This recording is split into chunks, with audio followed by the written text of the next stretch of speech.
The gentleman from Ohio is recognized. Thank you, Mr. Speaker. So I rise today to discuss H.R. 1836, the Guard and Reserve GI Bill Parity Act. As a member of the Army Reserve, I know the critical role that reservists and members of the National Guard play in defending our great nation. Unfortunately, I also know firsthand that sometimes unique skills and experiences that Guardsmen and reservists bring to the table have been discounted or underutilized. That has always bothered me, as I personally know of the expertise that exists in our Guard and Reserve and their capabilities. Great strides have been made to value the Reserve and Guard like we value active duty, and we've come a long way, and we need to continue that work. At the same time, I also know that active duty requires a level of commitment that does differ from the Guard and Reserve. Unfortunately, this bill has significant problems that prevent me from supporting it, which could have been worked out in the committee process had there been a full legislative hearing on it. And that's why I say I stand to discuss this bill, because this is the first opportunity I've really had to discuss it.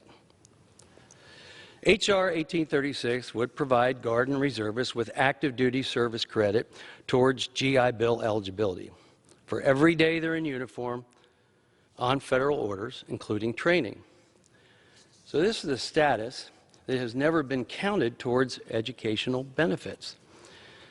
Now, as co-chair of the Congressional Bipartisan Burn Pits Caucus, and this committee's highest priority this Congress has been working to address the health effects of toxic exposures in the military, including from burn pits, I'm very concerned that the substantial spending in this bill could pull away from those efforts to address toxic exposure in this tight fiscal environment.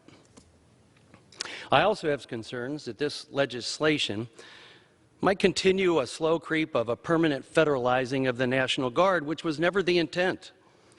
We must be mindful not to usurp state authority of the Guard.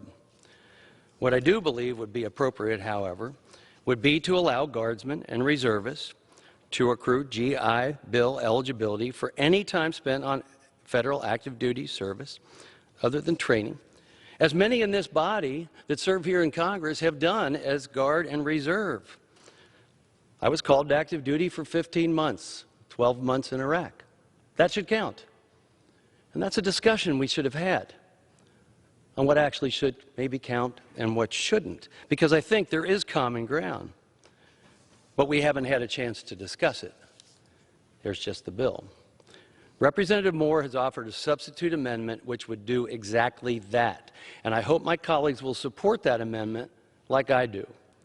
Mr. Speaker, I urge my colleagues to oppose the bill as offered and to instead support Representative Moore's substitute amendment. And with that, I yield back.